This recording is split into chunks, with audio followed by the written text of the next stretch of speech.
പാചകവാതകം വാണിജ്യ സിലിണ്ടറിന് വില കുത്തനെ കൂട്ടിയതോടെ വൻ പ്രതിസന്ധിയിലേക്ക് നീങ്ങുകയാണ് ഹോട്ടൽ മേഖല. പശ്ചിമേഷ്യൻ യുദ്ധത്തിന്റെ ദുരിതം പേറുന്ന ഹോട്ടൽ മേഖലയ്ക്ക് ഇരുട്ടടിയായി വില കുത്തനെ കൂട്ടാനുള്ള തീരുമാനം. സമരത്തിന്റെ ആദ്യപടിയായി മെയ് 6-ന് ഹോട്ടലുകൾ അടച്ചിട്ട് പ്രതിഷേധിക്കാനാണ് സംഘടനകളുടെ തീരുമാനം. ഹോട്ടലുകളിൽ പാചകത്തിന് ഉപയോഗിക്കുന്ന 19 കിലോയുടെ വാണിജ്യ സിലിണ്ടറിന് വെള്ളിയാഴ്ച 993 രൂപയാണ് വർദ്ധിച്ചത്. ശരാശരി 3085 രൂപ വരെയാകും ഒരു സിലിണ്ടറിന്റെ വില.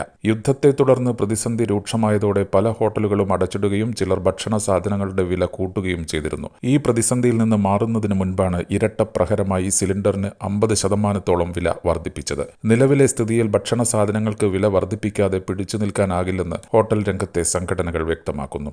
ഉളിക്കൽ മലയോര മേഖലയിൽ ഹോട്ടൽ നടത്തുന്ന റോയൽ പാർക്ക് സ്ഥാപനത്തിലെ മുതലാളിയാണ് ഞാൻ. ഇപ്പോൾ പഴയ പോലെയല്ല.